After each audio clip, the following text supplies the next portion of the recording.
It's an incredible setup here, incredible matchmaking, incredible storytelling. Oh, you had to come here. All these fighters that step in here are warriors, and all have my respect. And I'm into this game, yeah. We'll be into this, yeah. And we arrive here in the Maverick Center here in Salt Lake City, Utah. Folks, what a night it is going to be. Historic indeed for BKFC 56. Whoever's the king of violence right here, this is going to be a great fight. Early on the top,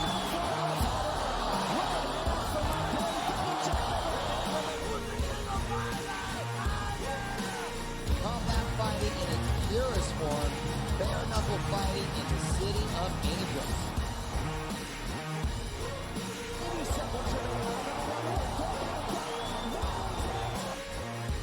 We've got the biggest announcement in the BKFC history we're about to make, so let's make that announcement. What's up, Knucklemania? The notorious Conor McGregor here. Ladies and gentlemen, the huge announcement that I have for you today. Conor McGregor, myself, and McGregor Sports and Entertainment is now an owner of Bare Knuckle Fighting Championship. Welcome to the big leagues. David Feldman, baby, we did it. He's now an owner of BKFC with us, and we're going to take this motherfucking thing all the way to the top now.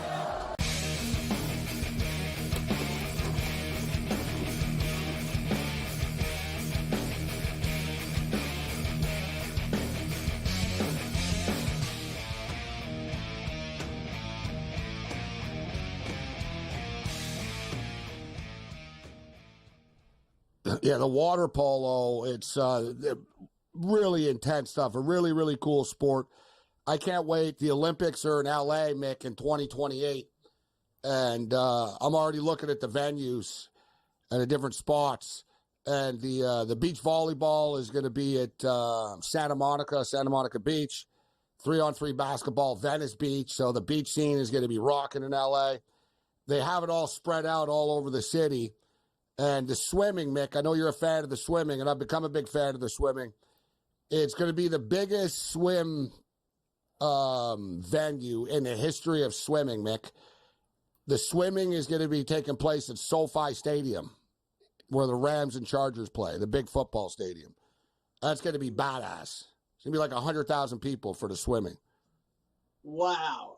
I have to obviously build a massive pool. But then 4 years after that, guys, it's in Brisbane, Australia in 2032. So they've got to organise the stadium there and everything. So that's 8 years' time. Maybe I'll go there, I think. Might be back home by then. Who knows, eh? The new thing you're going to see is the Olympics sort of in the same places over and over. Like, people aren't even bidding on it anymore, really. Like, it's not this big. It's too expensive. So, like, why it works in L.A., they already have every stadium. They don't have to build one venue. They have the Rose Bowl. They have the SoFi Stadium. They have Los Angeles Memorial Coliseum. They have the Crypt where the Lakers play. The Clippers just built a $2 billion arena. Like, they have every venue that they need, they already have. So it's not going to cost them as much. That's why they're doing it. And I assume Australia pretty much already has everything too, Mick, right? You already have... Wow. You already have all the stadiums, you got the track, you got the pools, you got everything already. Well, if they had it in Sydney again, that would be smart. But the Queensland government now are fighting over what to do with the stadium because the Gabba, where the Aussie football play, they're talking whether they're going to revamp that. So there's money issues already there, what they're going to do with the main stadium. They better not use the old Gabba because that's a bit old now. We saw the football there, so... ridiculous the amount of money that's wasted. Yeah, you're right. They should alternate it between 4 cities. That would be the smart thing. I mean, look at the money France spent trying to clean up that river. $2 million, and the swimmers are swimming in feces and rubbish. I mean, that's an absolute joke. And there's other things that's gone wrong with the Paris Olympic Games as well, mate. You're loving it, but things have gone wrong too. Yeah, but you know what? It's not my money. I don't care. It's France's money. It's a good answer though. It's not my I'm money. enjoying watching it. Yes, I don't know. France. You guys are the ones that want to host it. I didn't tell you to host it. You wanted to host it. I remember though, Gabe. Great point you bring up. Do you know when you put Olympic bid in, it's like bigger than a GNP of like some countries and stuff like that. Like it has cost so much damn money. No, dude, the cost is up to like $6 billion now almost. Yeah, it's ridiculous. Like, why even so bid? the thing is, point by you. The thing is, like certain countries, it works. Like you'll see, no doubt in the future, Saudi Arabia will have the Olympics, right? Yeah. Hey, we're not so bad. Come to the Olympics here. They have the money. They're going to do it. China likes to do it. Same thing. Hey, we're not evil. Hey, look, come to the Olympics. It's fun, right? Like, so certain countries have a motive to do it, but people in France had a good point. They're like, why are we doing this? Paris, France is already the #1 tourist destination in the world already. It's a good point. Like, what do we advertise in the city for? Like, remember Cam and Mick, Vancouver, the Olympics, it really changed Vancouver. Like Vancouver became hip, like the property value, you know what I mean? It really, people like realized, oh, Vancouver's a beautiful city. Like it wasn't as known as Montreal and Toronto was, right? Like it worked. Like the Olympics had a good effect for Vancouver, sort of from a marketing standpoint. Some cities, LA's doing it because it's the centennial and they hosted it in the early days and all that. But if you're Paris, France, like what was the point? And there's less tourists there now during the Olympics than there would be if the Olympics weren't there because there's a big security zone. Unless you have an Olympic ticket, they don't let you in the city limit. So like businesses are losing money actually. So it's kind of it is a train wreck, Mick. No air conditioning in the in the village. 60% of the food in the Olympic Village has to be plant-based or vegan, which that's insane. You're not going to do very well there. Where's my butter chicken? It's like, no, thanks. Eat this root. Okay. No. That sucks. Yeah, I probably Olympians wouldn't eat a lot of that stuff. I probably wouldn't stay in the village, to be honest. I'd be worn out of it. Like, I'd be like, I can't do it. I've had enough of this plant-based. There was an Italian swimmer that he hated his cardboard. He hated that bed so much. And the air conditioning. He said, I couldn't breathe. It was 118 degrees in my room. The poor bastard, there was a picture of him sleeping in the park in the Olympic Village. He looked like a homeless dude. He had like a bunch of towels set up and he was sleeping against a tree. And his competitors were taking pictures of him going, this guy's competing for a medal tomorrow. And he's sleeping in the park. And he said after, he goes, you know what? It was better than the village. He goes, the conditions in where we were really, were terrible. He was bitching about the food and water and no air conditioning, but everybody's competing under the same guys, and it's hot in the summer. It is what it is. But Mick, before we get you out of here, the beach volleyball, the Canadian women are in the final against Brazil tomorrow morning. I know you're not a big beach volleyball fan, but it's been a massive upset and a big time run there. And Sarah Mitten, the shot put girl from Canada, she got a legitimate chance of winning. She's a favorite right now. The favorite that was supposed to win got disqualified, so it's really opened up the door for her. She's like a 2-1 favorite to win, so there's a chance that they get another gold medal tomorrow. And then breakdancing, Mick, which I know you're really excited about. I know you're a big bebop, hop, old school beat guy, aren't you, Mick?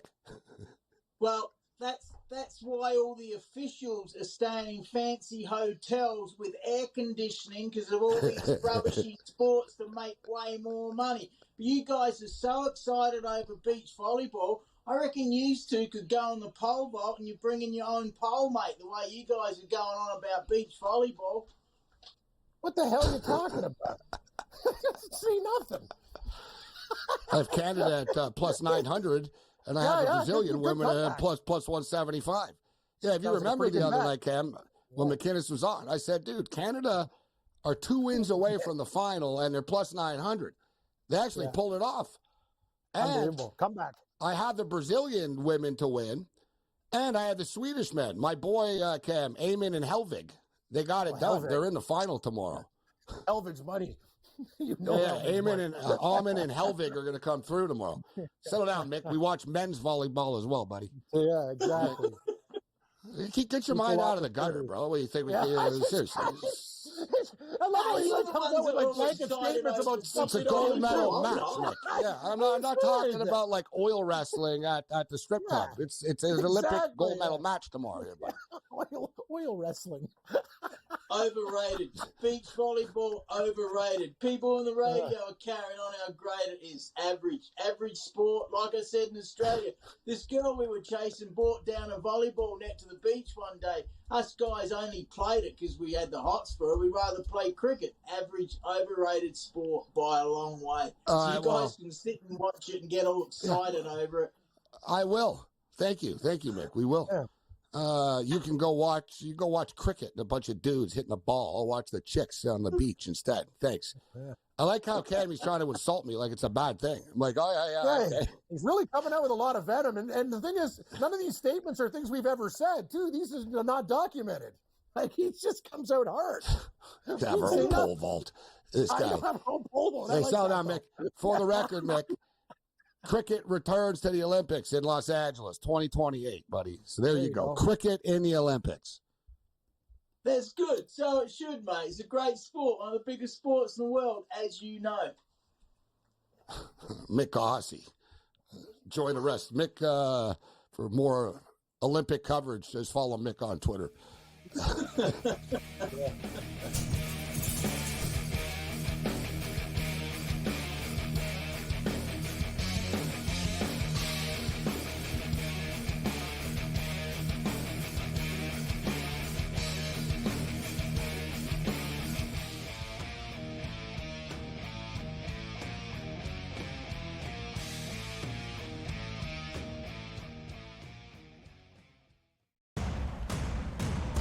What has happened? What has transpired here at the Brisbane Center here in Denver, Colorado? It wasn't just a big night of fights. It was a big night of memorable moments.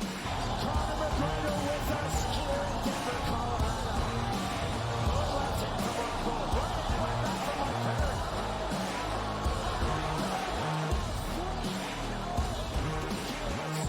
Can I get a face-off with Conor McGregor, man?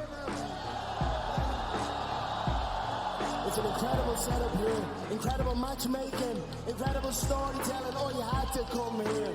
All these fighters that step in here are warriors, and all have my respect. And I'm into this game, yeah. We'll be into this, yeah. We arrived here in the Maverick Center here in Salt Lake City, Utah. Folks, what a night it is going to be. Historic indeed for BKFC 56. Whoever's the king of violence right here, this is going to be a great fight. Perry on the tackle.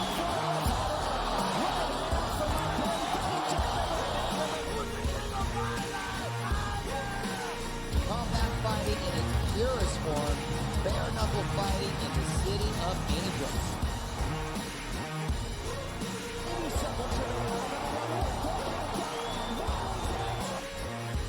We've got the biggest announcement in the BKFC history we're about to make, so let's make that announcement. What's up, Knucklemania?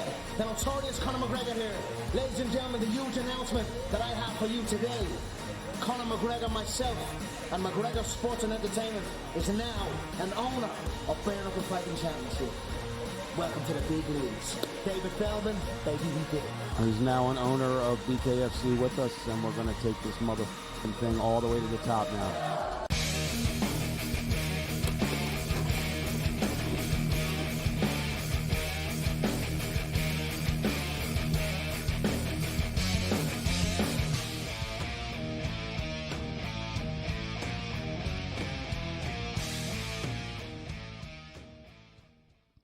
All right, thanks to Mick for joining us. He's like an Australian Don Rickles tonight. So Mick is gone, and we go from Mick to Kiev O'Neill from the Odds Breakers and more, who steps up and in. NFL preseason is back. I know you were doing some coaching tonight. What sport what were you? Was it baseball? What are you doing? What sport was it? Well, we're having the baseball, but flag football is going on too. You know, try to do multiple things. My son's more of a baseball player, but flag football teaches agility. What's funny is when I was probably his age, I was doing peewee tackle football, and I'm starting to learn that doesn't do anything for kids, really. You know, it's just the agility you get from flag football is just as good at this age until they get into junior high school. Then you can put the pads on.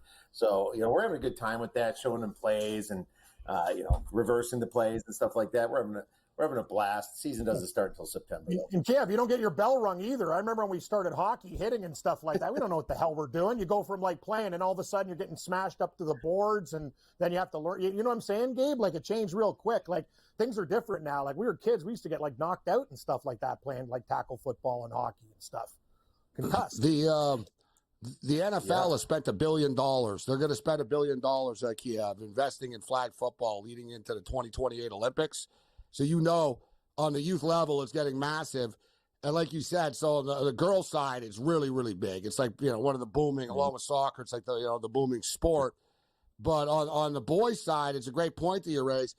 I'm seeing, too, like a lot of big-time recruits and stuff that are playing college football were flag football studs, right? Working on their agility. And it's also a good way to get younger people involved in football. Like participation was down a little bit. It's a good point that you raised, Cam. If you're a 10-year-old kid and stuff, you're not going to have a great time if you go and you get run over by some big fat kid and you get stomped on, right? You're like, that wasn't fun. Or the mom flips out and, I don't like this. It sort of eases kids into football and the ones who want to take it to the next level after. But I think flag football, years down the road, people are going to be making millions of dollars. They're going to be pro leagues and that and stuff. Yeah. The future of sport, Kiev. You know what I'm saying? It's a booming sport, bro. I agree with. If the NFL makes any more rules, it might be flag football anyway, and they're heading in that direction. And like some of these dads are former college players. Maybe sometimes they play some pro too. I've talked to them. They said they're not putting their kids' pads on till at least in high school, and it makes sense because it's just such a pain with pads at that age. It's like they don't need them. It slows them down. And you're right, that big kid that just happens to weigh 300. I would say 150 pounds, right? 10-year-old, 150 pounds. There's a few of them out there. You can't tackle them. They just walk through people. It's boring to see. Now they can still score touchdowns. They can get the flag. They can, learn agility back up forward, cover slant routes, posts, button hooks. We even have learn the game routes, man. It's fun. Yeah, they can learn the game. That's great stuff. All right, so speaking of football, NFL preseason football was tonight. There was a lot of talk coming into this year. We debated it on the show a lot about who the worst team in the National Football League was going to be. And the Panthers and the Patriots are the co-favorites at plus 400 to be that. And they were playing each other tonight. And the Panthers, you don't want to be too critical of a preseason game. They do have a ton of injuries as well. Like young Xavier Leggett, their draft pick isn't playing, but that's just a bad sign right away that he's hurt. Jonathan Brooks. They literally had a ton of injuries. I get it, but just an absolute inept performance. Now, we cashed a ticket with the under tonight because I figured I don't know how the hell these two were going to get to 35. And Carolina were just inept.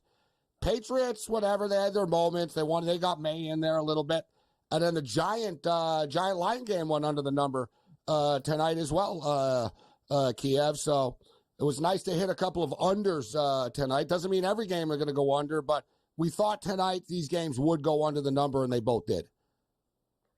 Unders are hot, and they're also good with coaches that don't care, and every year at the Oddsbreakers, we have this article out, and it's right on our front page. If you want to check it out, the oddsbreakers.com shows all the records of the coaches and the ones that care, but it doesn't just show that. It shows them week to week, too. So how they do in week 1, week 2, week 3, final week in preseason. It's important from a motivational standpoint because some coaches care in the beginning.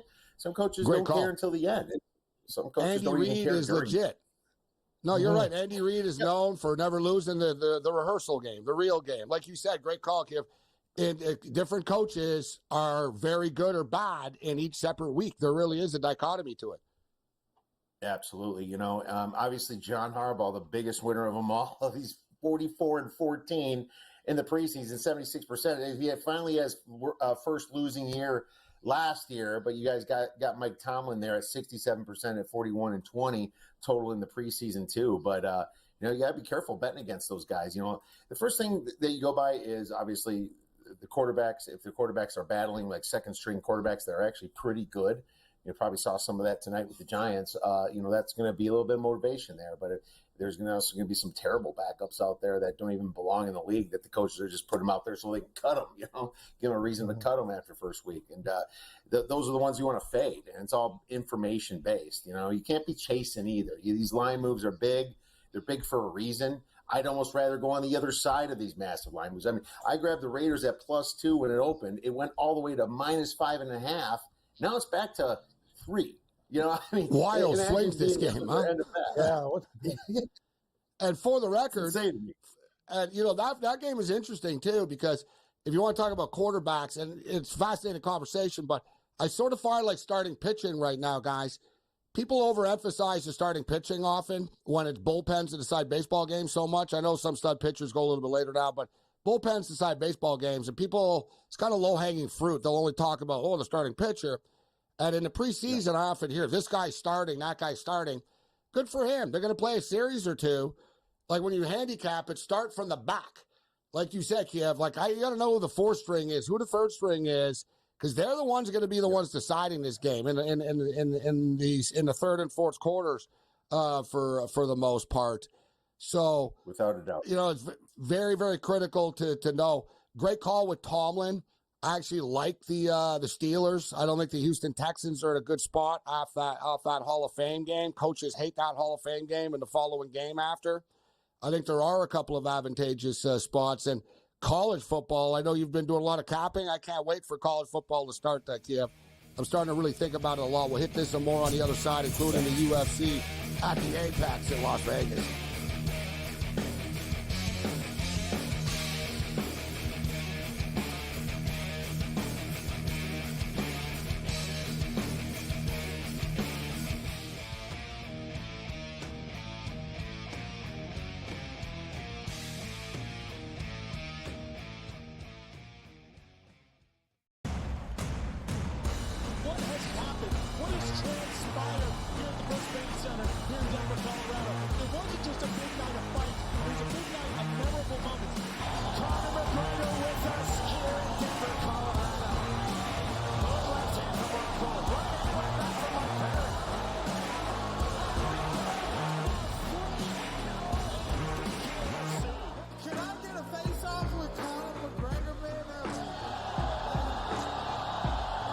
It's an incredible setup here, incredible matchmaking, incredible storytelling. Oh, you had to come here.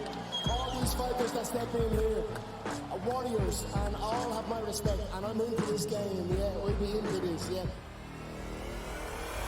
we arrived here in the Maverick Center here in Salt Lake City, Utah. Folks, what a night it is going to be.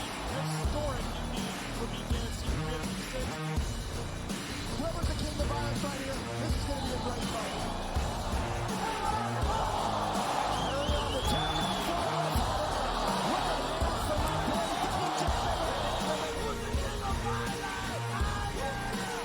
Combat fighting in its purest form, bare knuckle fighting in the city of angels.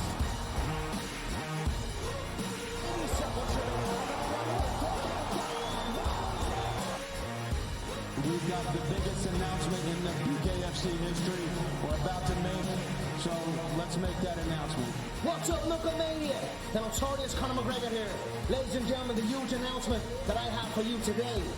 Conor McGregor, myself, and McGregor Sports and Entertainment is now an owner of Bare Knuckle Fighting Championship. Welcome to the big leagues. David Feldman, baby, we did it. He's now an owner of BKFC with us, and we're going to take this motherfucking thing all the way to the top now.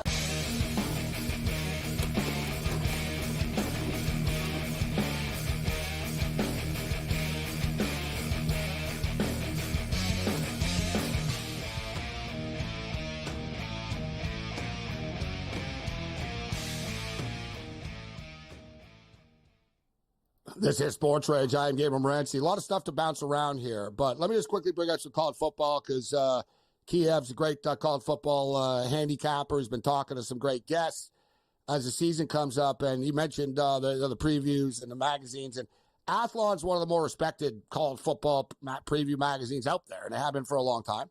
Very businesslike.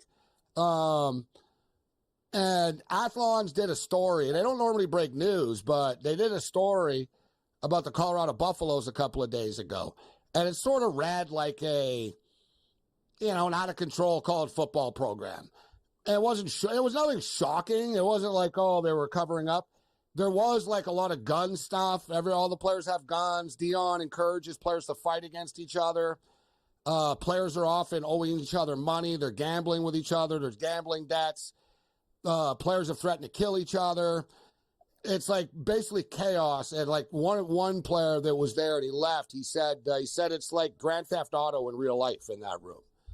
And he said it's just pure. He goes, it wasn't what I signed up for, what I thought I was going to get from Dion. He goes, it's just like street stuff. And he goes, it didn't make me better. And he goes, Dion thinks insulting you makes you better. And basically the thing was that Dion's a big hypocrite. Like they were like, he talks about, God and making people better. But in reality, it's like Fight Club and people are fighting for over money and stuff in the room in front of everybody. And he thinks you're a wuss if you don't win. Like it's a really dysfunctional thing. Everyone's like saying, oh, who the hell is Athlons? Like all these Colorado fans are dismissing it. You'll notice, guys, the mainstream media is not talking about it. It hasn't been brought up. Like Dion's like LeBron or something. They're scared of him for whatever reason. And I see these people, and Dan Lebitard, who did the interview with the guy, like people are saying, oh, how could you have no one's ever heard of Athlon if it was a credible news source. And the thing is, Kiev, that gets me is anyone that knows college football knows these guys actually have been covering college football for the last 50 years. Like they actually do cover college football. Athlon's very respected magazine. Athlon's kind of where I all started, really getting a lot of my information back in the day. Cap, and I mean they do a wonderful job doing a preseason, prospectus of college football. And I mean, if Athlon's putting it out there, you better be listening. I mean, I see the headline right here. It's terrible. Deion Sanders, former player, the Colorado locker room plagued by fights, guns, and money. And I'm saddened by it because I'm a Deion fan. I've always loved watching primetime back to his Florida State days. And I just think he's been wearing that golden crown too much. And, when people tell you you're untouchable, you think you're untouchable. They put him in a throne, Kiev, without winning. That was the problem. And it was great. It was all the hype, but remember last year, guys, like they were talking about him like, oh, you're going to win the national champion. We're the best team. He talked smack before, and then when he loses, oh, you better get us now. And honestly, how long is he really going to stay here once his son is gone, bro? Seriously, Kiev. He's gone. Like he's going to leave Boulder. Let's just be real, guys. This is going to be a flash in the pan thing there. Their win total's 5.5 this year. They open up with North Dakota State, which is never a party. We've seen North Dakota State come up with some big time wins against these programs in the past. Colorado and Nebraska renewing an old school war. We know that the Huskers have recruited extremely well. We'll see what Matt Rule has here, but that's a tough game. Colorado State. They got a feud going. Last year was a super close game. Baylor at Colorado at UCF, Kansas State at Colorado, Colorado at Arizona, Cincinnati at Colorado at Texas Tech, Utah at Colorado at Kansas, Oklahoma State at Colorado. It kind of feels, guys, like a 6-6 is kind of the best case scenario. Yep. Do they have the talent for a 7-5? Yes, but I think if things go badly, they're the type of kids that are going to turn on each other like they did last year, Kiev. 100%. I mean, this is not the schedule you want to have this terrible news out on this team. I mean, I only see really for sure wins, I think, against North Dakota State and then Cincinnati, at home. But the rest of the schedule is brutal, man. At Nebraska's a well-improved team. If they weren't so bad with their turnovers, they would have shown much better. I'm actually kind of bullish on Nebraska. At Colorado State, they played them to the tooth and nail, man. And this is in Colorado State. They're waiting for them to come to beat Deion.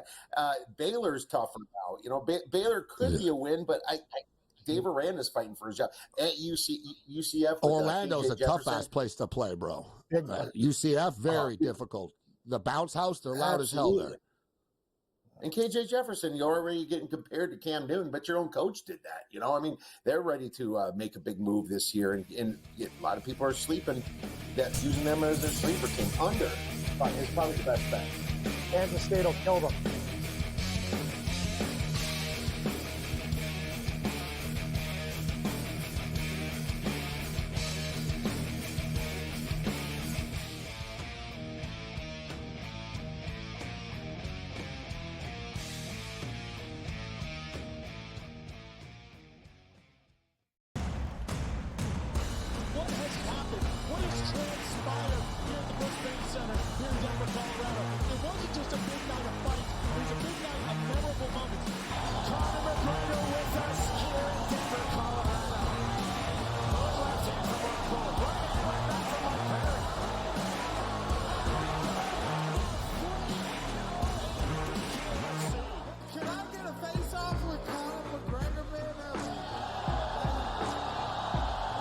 It's an incredible setup here, incredible matchmaking, incredible storytelling. Oh, you had to come here.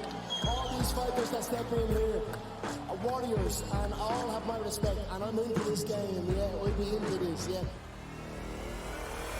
We arrive here in the Maverick Center here in Salt Lake City, Utah. Both one and night. It is going to be historic indeed for BKFC 56. Whoever's the king of irons right here, this is going to be a great fight.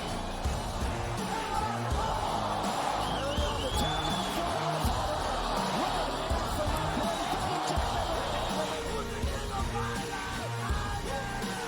Combat fighting in its purest form, bare knuckle fighting in the city of angels.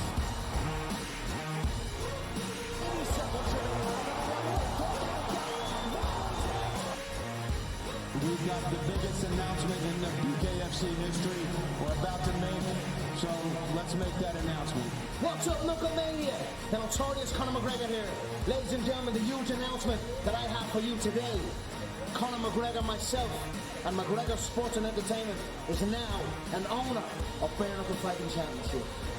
Welcome to the big leagues. David Feldman, baby, we did it. He's now an owner of BKFC with us, and we're going to take this motherfucking thing all the way to the top now.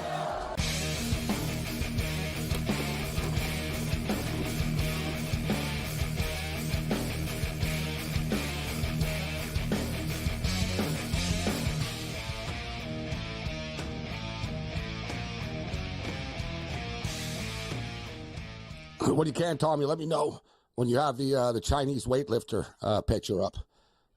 And we'll get to the best of X a little bit after as well. Before we get to the UFC, and I don't know how deep of a card it is, actually, from a betting perspective. I know there's been a lot of changes. We have a rematch with the main event. But you know, as far as college football, it's a couple of weeks away right now, man. We're about 2.5 weeks away from the start, although there's only 2 games in that first weekend. Florida State, Georgia Tech, Nevada, SMU. The following week, though, Kiev, we're starting with a bang, man. Texas A&M, Notre Dame, Clemson, Georgia, Miami and Florida, the Sunday nighter in Vegas that I'm going to, the LSU and USC game, the kickoff classic on September the 1st.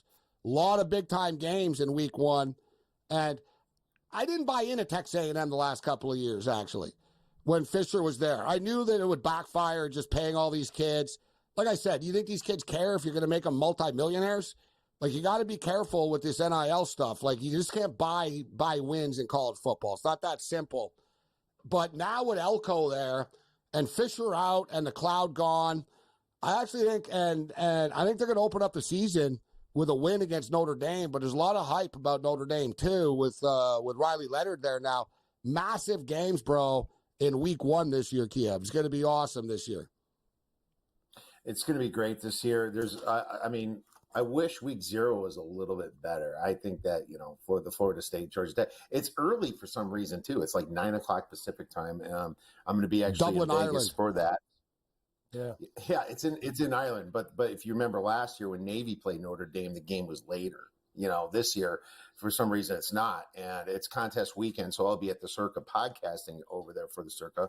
But I'm just gonna have to get my butt in the pool, I guess, in the morning and try to watch a little of that game. But it's gonna be interesting. And I was more bullish on Notre Dame. I wish they didn't lose their left tackle because they already lost some tackles to the draft, and they just lost their left tackle to injury. Their starting left tackle was their best offensive lineman, and now they got to go to an A&M, which is tough. But I still like Notre Dame a little bit, so I have a small disagreement with you. I like Mike Elko, and I like the hire, but it's still Texas A&M in a honeymoon coaching year. They lost a lot of their talent to the transfer portal. They still don't have a good enough quarterback, in my opinion. I think Riley Leonard's a gamer, and I think it's going to be with Riley Leonard's legs that he probably gets the job done at A&M this year. This might surprise you, but we do a lot of NFL draft stuff like year-round, and Connor Wegman is actually the 4th choice right now to be the number 1 pick in the NFL draft. It surprised me. Wow. Yeah, I'm dead serious. Here, I can quickly get you the updated. I'll tell you right now. Cam Ward's right up there, too. It goes to show the kind of the volatility of the draft this year. Here it is. I got the odds. So this is from Bet365. Carson Beck, plus 350 to be the number 1 pick. Shedeur Sanders, plus 550. James Pierce Jr., plus 650. James Pierce Jr. is a defensive tackle on the Tennessee Volunteers. And there's the 4th pick, Connor Wegman, quarterback, Texas A&M, 12-1. Cameron Ward, Miami quarterback now, 14-1. Quinn Ewers, 14-1. Those are the odds for the number 1 pick in the NFL draft right now. Okay, so I don't understand the number 1 there because you remember Stetson Bennett. Yeah. Yeah, because Stetson Bennett beat Beck out pretty good, and he had a pretty good 2 years of national championship wins, you'd say, and all of a sudden I have the same wonder about, like, is it the system? You're on the Georgia Bulldogs, you're saying, right? How good are you? Like, how do we know, right? 100%. So if it shows you that Stetson Bennett is getting drafted that late, I think someone's sniffing out the fact that it is their system. And I do agree. It is their system, but why the heck would you grab the next guy that got beat out? Wouldn't you guys say that Ewers is the best value, Gabe? Everyone's talking about Ward or whatever. That's a good number for him. Like, don't you? Like, he won't be the number 1 pick, I don't think. He'll be like better than the other top guys 10, top 12. You know what I'm saying, though, Gabe? I'm just saying. The thing from with Carson Beck of, is Beck was a big-time recruit. He's got a big-time NFL body and stuff. He does check all the boxes for them. Shedeur Sanders will be, right freaking there as well. And if it's not a quarterback, to me, the Pierce pick would be the play, Cam, from a betting perspective. Let's just say, hypothetically, it's a team that doesn't want a quarterback. Yeah. Right? And I think Pierce will be the number 1 player that's not a quarterback taken, the defensive tackle. Well, the Kenny Pickett year, you saw that. Kenny Pickett gets picked finally 21st. And then Malik Willis was like next in the 2nd or 3rd round.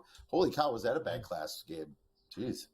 No, you're right. Listen, Cameron Ward, Miami, it'll be fun to see what he does. We were talking Canes last night. They're playing the Gators. I remember, Kiev, last time we talked, you were a little listen, it was 4.5, right? It's a little shaded to the over with the juice, but it's 4.5. They've had a good camp. They had a nice transfer portal. They've done a nice job. Naper's done a good job recruiting. I know you weren't a fan of Mertz when he was at Wisconsin, but he's definitely played better football. He's another guy that people like a lot coming into this year. And then they open up the season against Miami. I have no faith in Mario Cristobal. Like, I don't care, like, who they get and their quarterback is. I just feel like Miami will find a way to screw it up. They will. And I did bet Florida. So I think that going to the Swamp is very disrespectful. The first game, SEC game, of course. Florida's got a tough schedule, and they know it. Then these kids aren't deaf. They're listening to everybody talk about how bad they have it right now. But a road chalk for a Mario Cristobal team that came and closed the door on Georgia Tech last year, it blows my mind. And I know they threw a lot of money at it, and that's great. But you have to remember that Cam Ward started great when everybody was just ignoring him.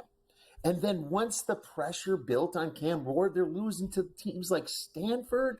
They're losing some very bad Pac-12 games. They lost like 5 in a row last year. It's a good point.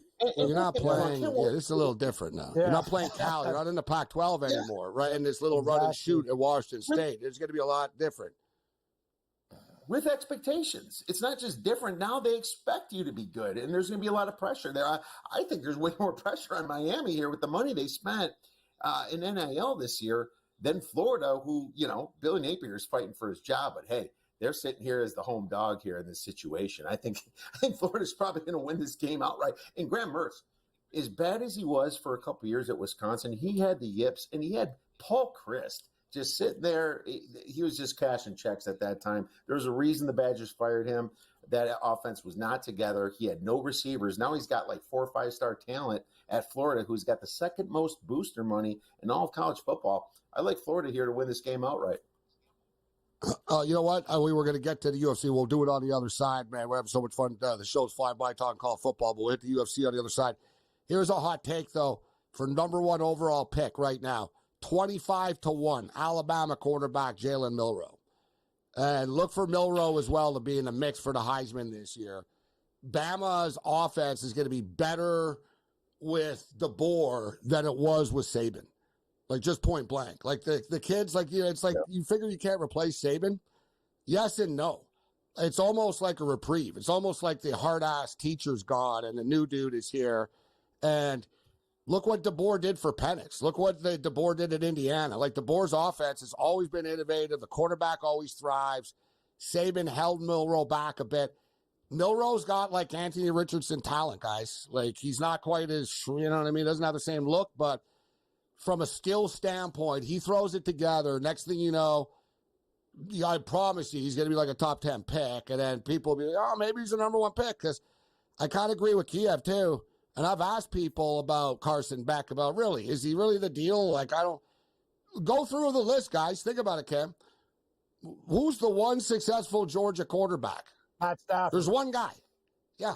And think of, they've been really good over the years. But all the sort of like other guys who were great in college, the Andy Murrays, the Jacob Easons, like we can go on.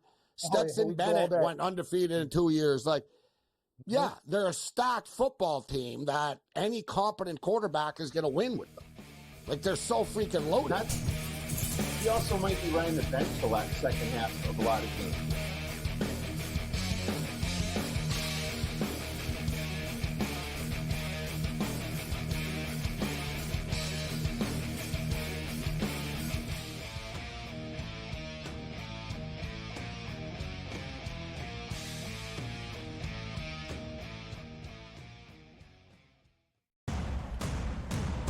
What has happened? What has transpired here at the Brisbane Center here in Denver, Colorado? It wasn't just a big night of fights. It was a big night of memorable moments.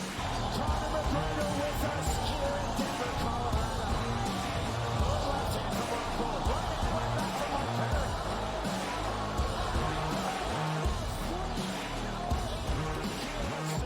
Can I get a face-off with Conor McGregor, man? It's an incredible setup here, incredible matchmaking, incredible storytelling. Oh, you had to come here.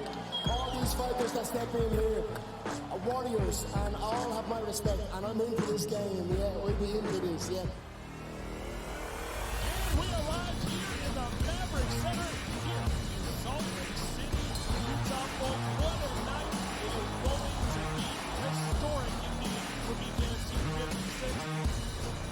Whoever's the king of irons right here, this is going to be a great fight. Perry on the top.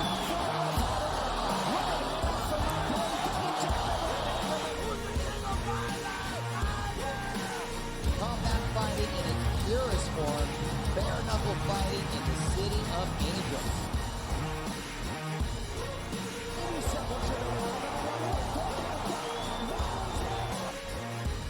We've got the biggest announcement in the BKFC history we're about to make, so let's make that announcement. What's up, Knucklemania? The notorious Conor McGregor here. Ladies and gentlemen, the huge announcement that I have for you today.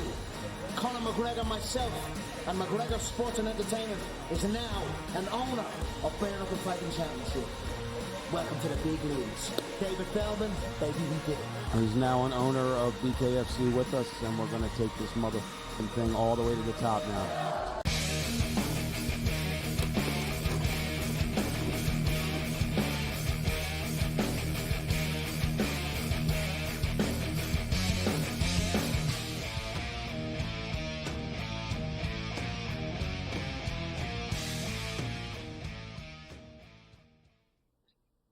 For the record, Cam Rising, it'd be a nice story. It's just like his 6-year comeback player of the year and all that.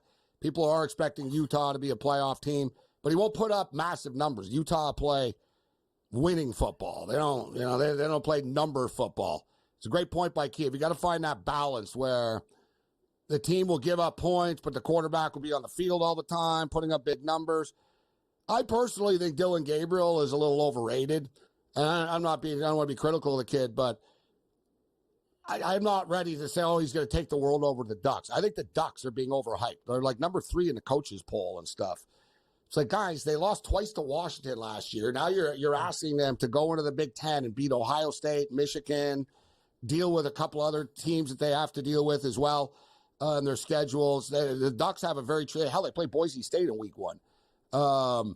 Okay, so let's get to some UFC. We got a rematch here, and I see some people in the MMA community asking why do we have a rematch between these two fighters. Yet the guy that lost is actually favored this time. What's going on with this fight, Kiev, between Spivak and Tabora? Well, first, I'd just like to say this card went from ugly to hideous when Javid Bashara had to pull out his injury.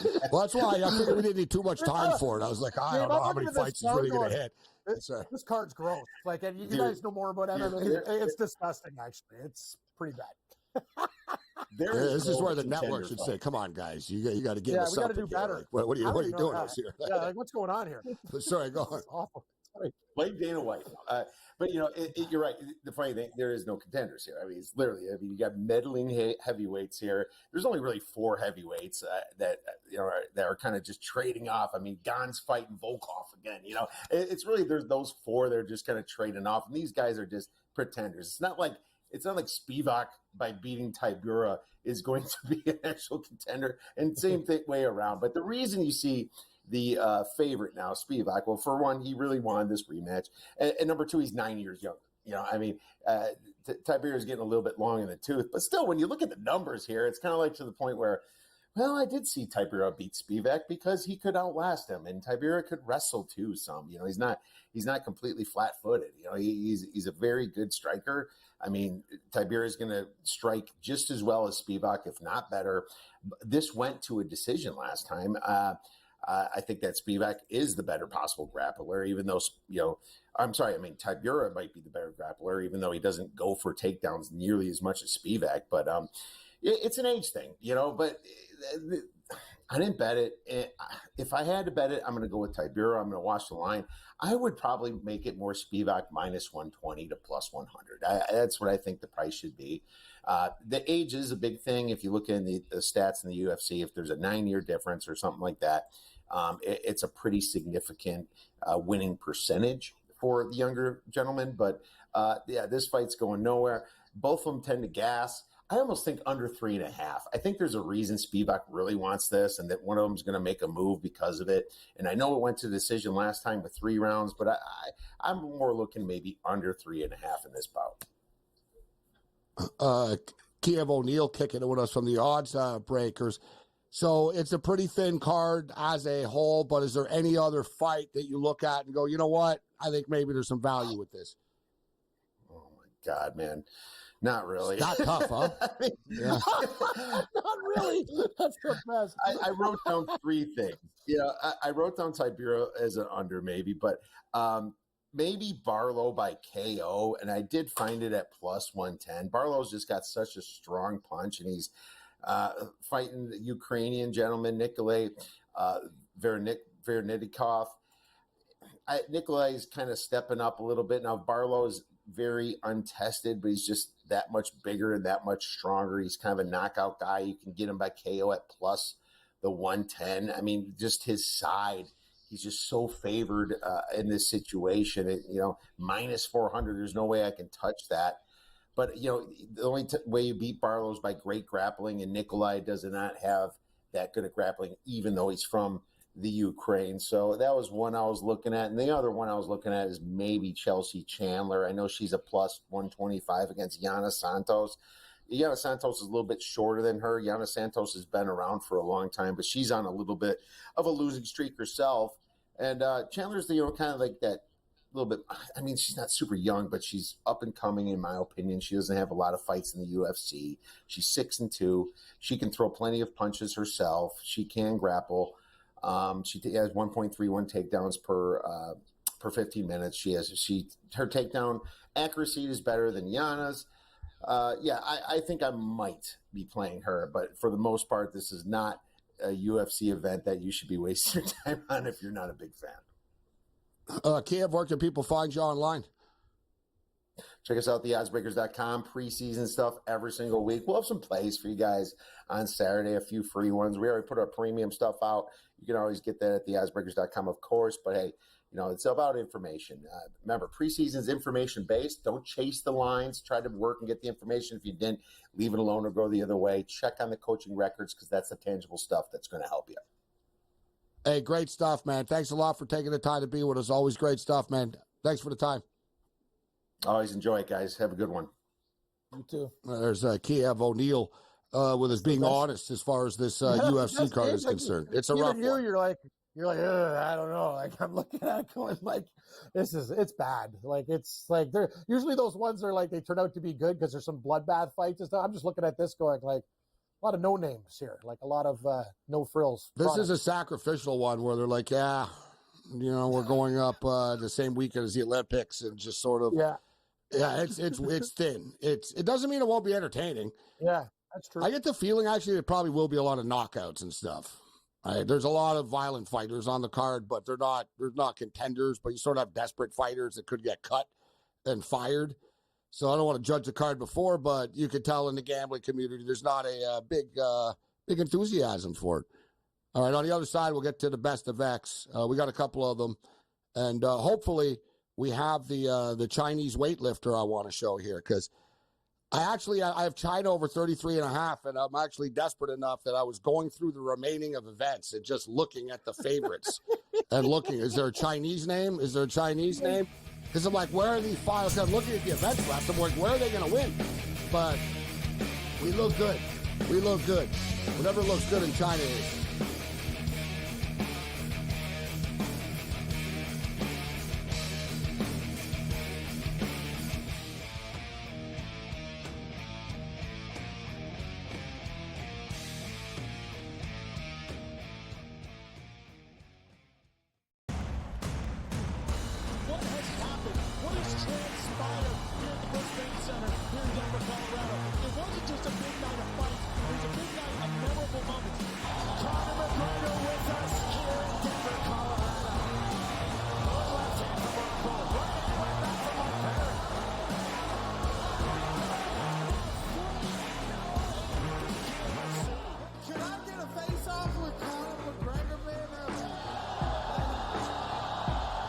It's an incredible setup here, incredible matchmaking, incredible storytelling. Oh, you had to come here. All these fighters that step in here are warriors and all have my respect. And I'm into this game, yeah, we'll be into this, yeah. And we arrive here in the Maverick Center here in Salt Lake City, Utah. Folks, what a night it is going to be. Historic indeed for BKFC 56. Whoever's the king of violence right here, this is going to be a great fight.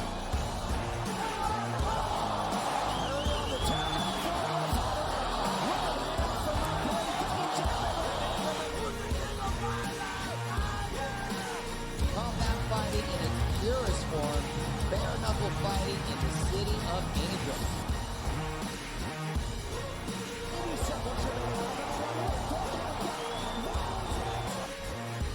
We've got the biggest announcement in the BKFC history we're about to make, so let's make that announcement. What's up, Knucklemania? The notorious Conor McGregor here. Ladies and gentlemen, the huge announcement that I have for you today. Conor McGregor, myself, and McGregor Sports and Entertainment is now an owner of Bare Knuckle Fighting Championship. Welcome to the big leagues. David Feldman, baby, we did it. He's now an owner of BKFC with us, and we're going to take this motherfucking thing all the way to the top now.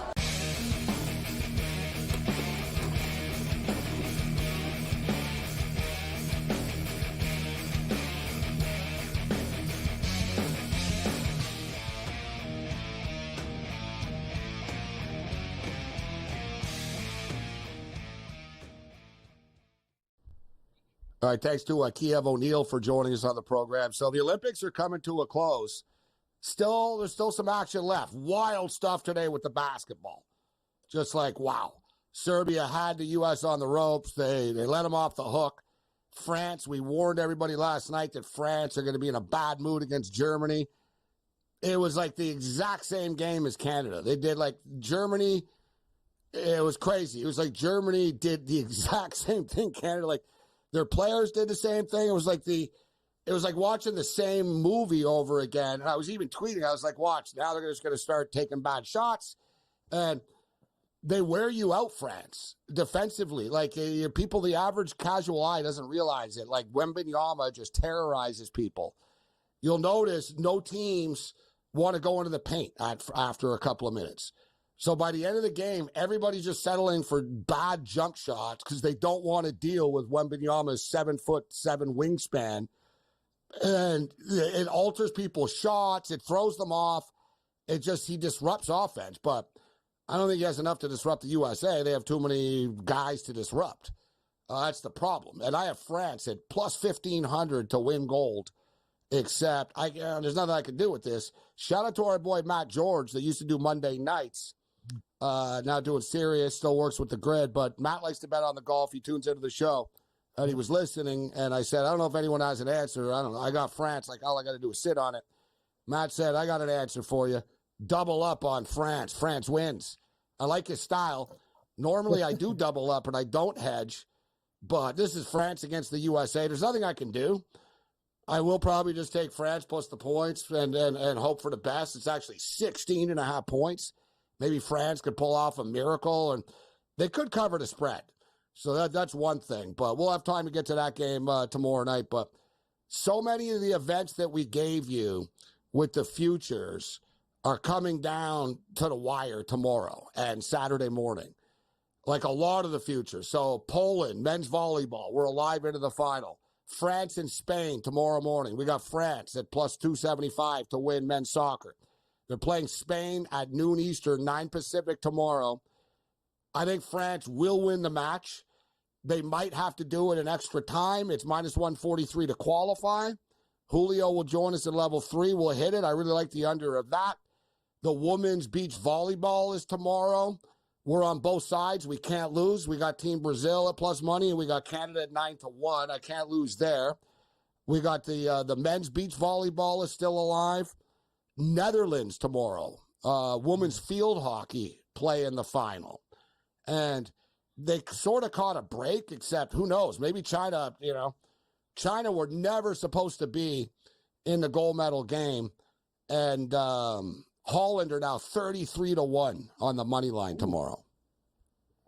I have Holland over 33 to 1. All the help I can get right now. They're starting to key up late, but I need a few more. Go Holland. Holland's good. There's a bunch. Cycling is one of the events that's still going on, and Holland are good at cycling. They could rack up some medals there for some gold, but we're running out of real estate now. We're basically into the team events. So, like I said, and I know a lot of you out there on Twitter and listen to the show have followed a lot of these plays that I have, because I know you're asking me, what happened with this? What happened with that? We put a lot of money into this, and we've also really taken it on the chin the last 2 days in the Olympics, just with my race picks and games. And I got to stop betting on track and field. That's the one sport that there's upsets all the time. It lasts 20 seconds. It's extremely frustrating when you lose, man. It's great when you win because it's oh, yeah, I just won in 10 seconds or 15 seconds. But track and field is a bitch. And the women's golf, we've got, it is. It's a tough sport to bet on. And a women's golf, we got a puncher's chance. We got Lydia Ko. She was 33-1 to win. I didn't know if she was going to win, but I was just all right, I think, she can make the podium, but you can't bet podium. So I just bet the each way top 5. And she's in third place right now. And she's only, 2 shots off the lead, 1 shot off the lead. So Ko is in the mix. Quickly, Gabe, I want to tell you about Morgan Motro, the leader of this tournament. She's from Switzerland. She's made 4 15 cuts this year on the LPGA Tour. She's playing the best golf of her life. If she wins the gold medal, I will literally jump through a window. So right now, I think Lydia Ko is in a really nice spot. And our girl, Thidikul, if I was going to play one person live, Athana Thidikul is 11-1 on one book, 10 on the one that we play at, Gabe. I found, watch out for her. She's T6 right now, and she keeps climbing every single day. I'm going to say Ko wins, Cam. That's going to be my pick. That'd be great. That'd be great, too. I don't have her top 5, but I'm going to bet her to win.